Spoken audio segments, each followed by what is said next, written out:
Hey, what's up, everybody? It is Kellen here from Start Your Systems, and welcome back to our Kellen SYS channel, where today we're going to talk about Team USA's selection for the 2024 Motocross of Nations finally becoming official. And it's a little bit surprising, a little bit controversial, whatever you want to call it. But we're going to kind of break down how it got to this decision in the first place. As you may have already noticed, I'm riding as Chance Hymas in this race, or in this little video that we're doing here today. And he is going to be our MX2 rider. And of course, that's where some controversy lies, because so many people will instead be like, wait a minute, what about Haiden Deegan? Why is Haiden Deegan not going? Well, we'll get to that in a minute. Before we do, let's talk about the other picks. Chase Sexton, newly crowned 450 motocross champion, is going for Team USA in the MXGP division. And Aaron Plessinger is going in the open class. So 2 Red Bull KTMs and 1 Honda HRC rider make up our 3-rider team. If you don't know much about the Motocross of Nations or how it exactly goes, it's going to happen at this track, Matterley Basin, which it happened at in 2017. And so what they do is, obviously 3 riders are selected. There's 3 races, but there's not necessarily 3 individual races for the class. You're always basically representing the nation or the team in every moto. There is qualifying races that are individual to the class, but it still kind of goes back to a team score after that. And so race 1 is the MXGP and MX2 class combined. And then race 2 is the MX2 class and the open class combined, before race 3 is MXGP and open combined. So basically race 1 is going to be Sexton and Hymas going up against, France, Germany, Australia. So like Australia is going to be Jet Lawrence and Kyle Webster going up against Sexton and Hymas, and France will be Tom Vial and Romain Fevre going up against Sexton and Hymas, so on and so forth. And then race 2 is going to be obviously Hymas and Plessinger then going up against, if you're talking about France, it'd be Vial and Maxime Renault. Australia would be Kyle Webster and Hunter Lawrence, so on and so forth. So it kind of goes like that. And then the MXGP and open class, of course, is Sexton and Plessinger going up against Fevre and Renault and the 2 Lawrence brothers, go on, so on and so forth. And lowest score wins. So if you go 1-1-1-1-1-1-1 as a nation, that is the best opportunity that you can have.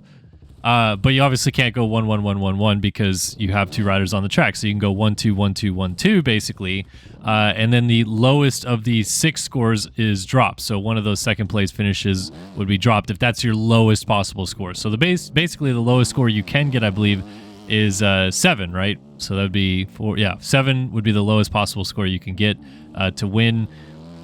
It's very, very rare that people get in single digits. More often than not, it is somewhere in the teens to maybe even low 20s. That is the lowest score that wins, because oftentimes you'll have, let's just say Team USA, Sexton goes 1-1 that weekend, and Plessinger goes, let's say, 3-5, and then Hymas puts like a 10 on the board and then has a drop score behind that. So then obviously the score would be 1-1 plus 8 and then a 10, so 20. They'd have 20 as a score, which is not a bad score, and it could win, but you'd probably need something a little bit better from Hymas. Like even when Team USA won in 2022 in the USA, Justin Cooper got a 4th in a moto on a 250, and then we took his drop score of, I think, an 8th or so, or 7th in the other moto. So that one was, again, like, I think 13 points is what got it done that year, etc., etc. Anyway, so that's the format. That's how it works in the first place, and it's my favorite event of the year. I love it so much. Really wish I could go this year, but our baby will be coming just around that point in time, so not going to be able to get out to the UK. But anyway, so how did we get to this team? Obviously, Sexton is the clear pick in MXGP. If you don't want Sexton on the team, you're just kind of not paying attention, because even if it was Jet and Hunter Lawrence still available in the national championship, obviously they're Australian, so they can't race for Team USA. Sexton has been the best American, hands down, when it comes to racing motocross for basically the last year and a half now. Obviously, Eli Tomac is the last American prior to Sexton winning this outdoor title that won a 450 championship, but he pulled himself off the table, and we'll get to that in a second. So Plessinger is the second choice then for USA in terms of a 450, and that basically came down to who beat whom over Justin Cooper versus Aaron Plessinger for P3 in the national championship because Hunter Lawrence secured second, obviously, and then Justin Cooper and AP were going at it for third for, I don't know, better half of the second half of the season, basically, and it eventually went to AP.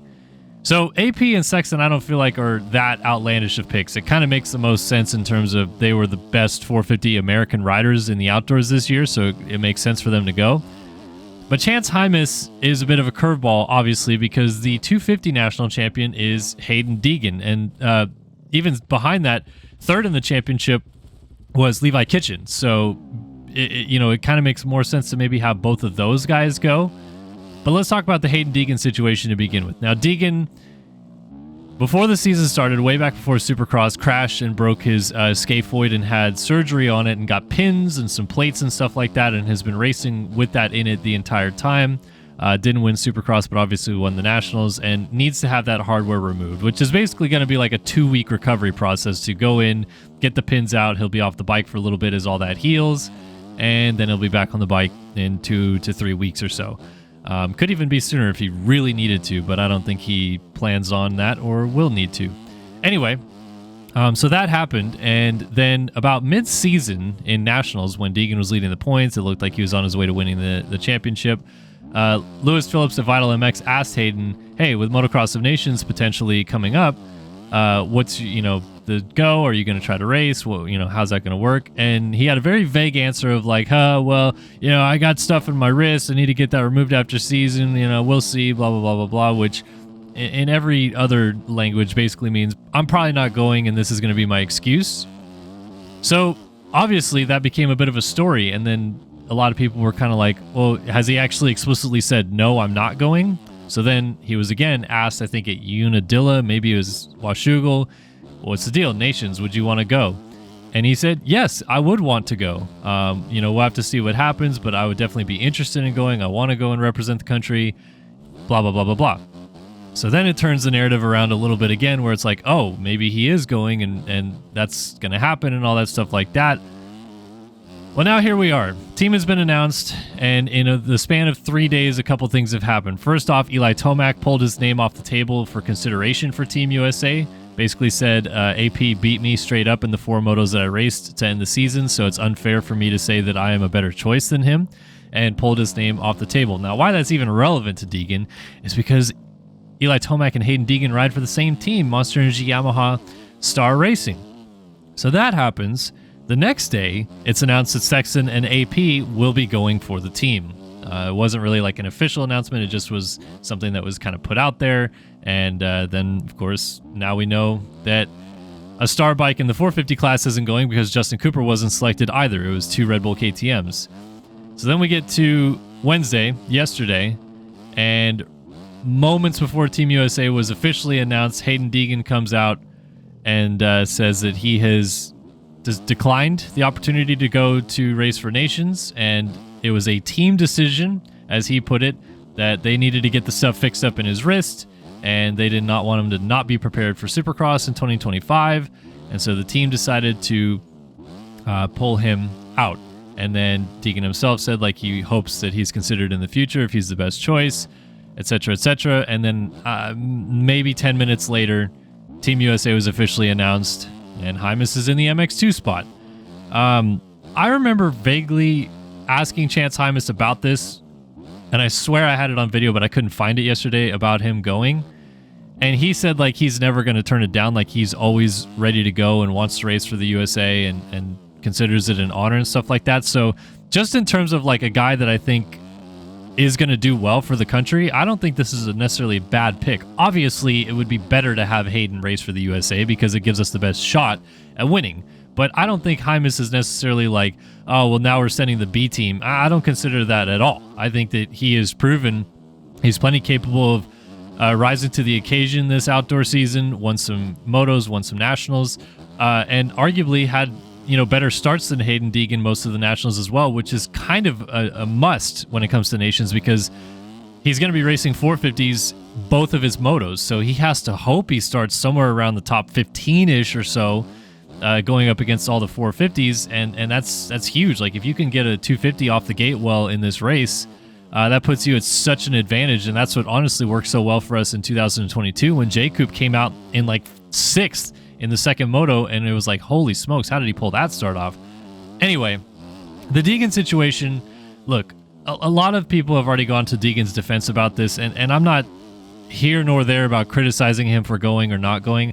I just wish he was upfront and honest about it. And I think that the real story is that if Eli Tomac was going or Justin Cooper was going and there was another star bike on the track, I think Haiden Deegan would be there.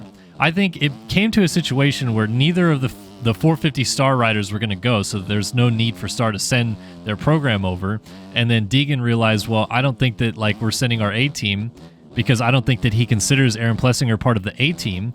And then they decided they weren't going to go. I heard that Jeremy Coker and Mike Pelletier at the AMA got into a pretty heated discussion. I don't know if it was about this, but it was a heated discussion of sorts at Budds Creek and everything, or not Budds Creek, at Ironman. And everything I'd heard about it before that was that if J. Coop beats AP for second in the championship, or third in the championship, Star will send J. Coop. Eli will be the alternate on a 450 because they could easily plug and play that, and then Deegan will go. So that's what I heard, and turns out J. Coop isn't going, obviously, because AP beat him. AP deserves the spot, and Deegan now is not going either. So to me, yes, do I think that Deegan has a legitimate reason not to go because of the wrist thing? Yeah, absolutely, I get it.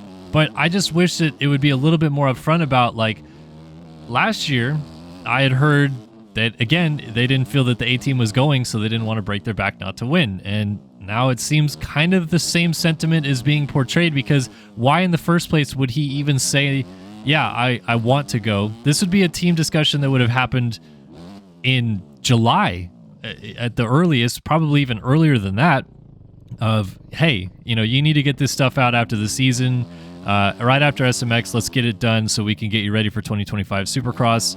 And right now, let's say we can't do Nations, we got to get the wrist thing sorted. Why is it only just now, this week, that it's coming back to light again, after he's explicitly said that he wants to go and would consider going? I think there's too many smoking guns here for you guys not to put the puzzle pieces together, that this is a decision of him and the team coming together to use the team a bit of as a scapegoat. And yeah, public facing, that's what they're going to say, because they're trying to save the face for Haiden and the brand, and obviously the team themselves and stuff like that, to make sure that they're ready to go. I just genuinely think that this was their decision to not go because they didn't feel that they had the best shot to win, and it didn't work out the way that they wanted to, which is, I think they wanted it to be Chase, Eli, and Haiden Deegan on the team. And instead we're going to get Chase, AP, and Chance Hymas. But again, neither here nor there. If Deegan doesn't want to go, I don't really, it doesn't bother me that much about it. It's just not telling the full truth about how that whole situation transpired in the last couple weeks is a little bit disingenuous, because everything I'd heard from the AMA is that, Pelletier and all those guys had heard Deegan was interested in going.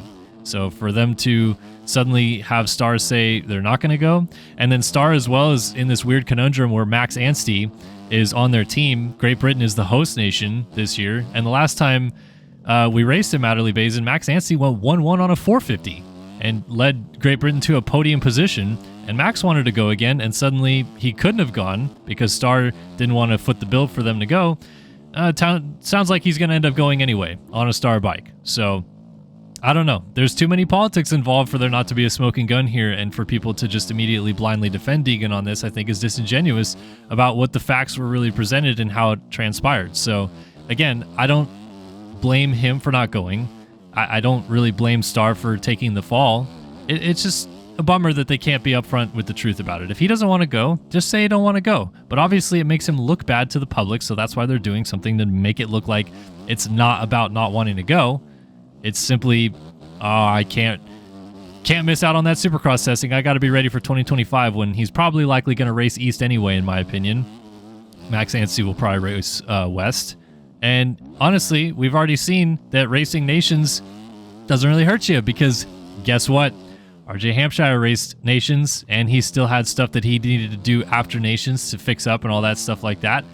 And he won the 250 West title. He had to race Anaheim 1, and he still won the 250 West title. So to me, I'm done hearing all these guys complain about not being ready for Supercross in 2025 or the next season if they can't race Nations and they're not going to be prepared. And even if there's an injury that they got to fix, I don't care. You got plenty of time. All these guys know how to test Supercross efficiently at this point. They could be ready in 2 or 3 weeks if they really needed to, but they just choose to use it as an excuse. So, yeah, it's a bit frustrating that this is how it kind of all came together. But my whole point with this video in the first place is that I want to get behind this team again. Last year, there was a lot of people that were very frustrated that Christian Craig was picked off the couch, and Team USA obviously didn't fare very well. I think it was 8th overall. Obviously, they're 22, 23, and 24 for the numbers this year. But I think that this is a team that absolutely could podium, and if things go their way, could win as well. And I don't discredit Chance Hymas at all in this situation. I think he 100% could rise to the occasion and do some incredible stuff for this team. And it only takes one. If Sexton really does go out there and compete against Hurlings, Fevre, Geyser, Prado, and put his name right in the mix, and let's say he goes 1-2, 2-1, 1-3, whatever, AP just needs to gather a couple fourths or fifths together, and Hymas needs to have one good moto, and this team could absolutely win this race. So, like I said, I want to get behind this program, and I love that it's 3 guys that really want to go, that are really excited to go and put Team USA on their back again. And if you want to say that it's taking away from their 2025 season, well, they chose to do it.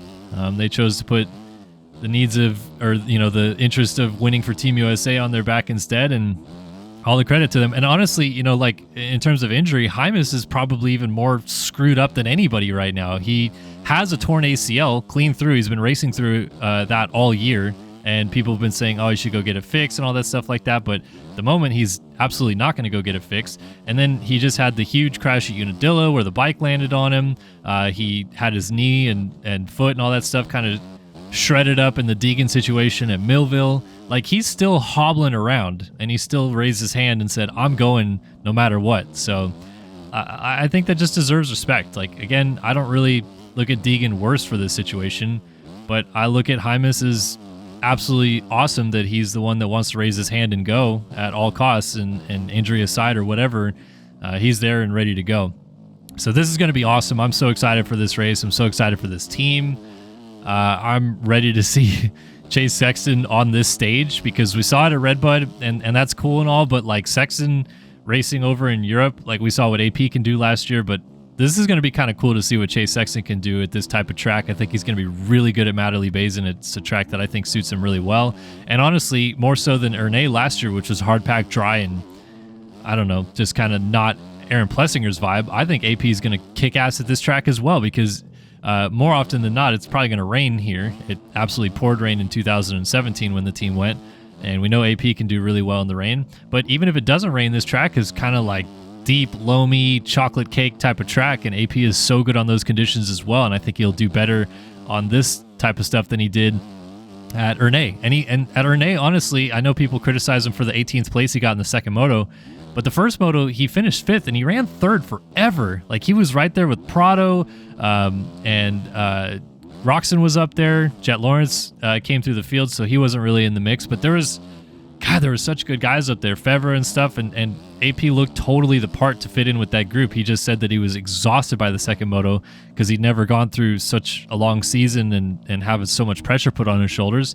And I think he's going to be prepared for that this time. So I think if you give him a couple 5th place scores similar to what he did in France, and Chase does what we know Chase can do, I think this team absolutely still has a good shot at winning, and I'm excited for it. So let me know what you guys think about this team, the selection, how it came together, the Deegan situation, all of those things put together, and what you really think about kind of the ins and outs of it. And also let me know where you think this team legitimately fits in. Like I said, Team France is going to be Romain Fevre, Tom Vial, Maxime Renault. That's a very solid team. It's the exact same team that won last year in Ernée, but Renault is obviously coming off a pretty big injury, so we'll see how that goes. Team Australia has been classified as the favorites with the Lawrence brothers and Kyle Webster on a 250. Obviously, Webster will be the weak link, but I don't think it's that weak. I think he's still going to be very good.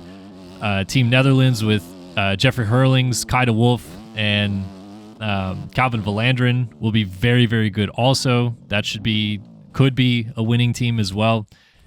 Germany, we've already talked about them with Ken Roxon. Simon Langenfelder in MX2, Max Noggle in Open. Again, another team with a lot of veteran experience. Could do very well. I don't know where Team USA exactly fits in here, but I would be kind of shocked if they don't at least contend for a podium. I think that this team is plenty capable of it. And honestly, even qualifying wise, they could even leave the qualifying races with the pole position based on just, you know, a few factors going their way. I mean, look, Chance Hymas has to beat Kaida Wolf, Sasha Kunin, because Lucas is moving up to Sasha's moving up to a 450. So Lucas Kunin, who's obviously very good, Simon Langenfelder, Tom Vial, Kyle Webster. I'm trying to think of who else. I mean, you know, that's a steady list for sure, but I don't necessarily think Chance Hymas necessarily looks awful against them. I think that Deegan probably could beat all of those guys, but Chance Hymas probably could too. So then you say Sexton wins his qualifying race on Saturday and Hymas wins his, and we go to the gate P1. Like, it's definitely not out of the question. So yeah, I'm so excited. I love this race so much. It's my favorite event of the year. I wish more people really, really cared about it. I wish Team USA really, really cared about it a little bit more. But I love that we have 3 riders going that really do care about this race and want to put Team USA back on top at a non-US Motocross of Nations. Because yes, we won in 2022 at Redbud, but it has still been since 2011 at Saint-Jean-d'Angely in France since Team USA went over there and won. And I hope that this is the year that it finally happens. So again, let me know what you guys think in the comment section below. Thanks for stopping by, watching another video. Hope to see you guys in all of our future videos here on the Kellen SYS channel. And also subscribe to Start Your Systems with all the cool stuff we're putting out over there. And yeah, thanks for tuning in. We'll see you in the next one. So long for now.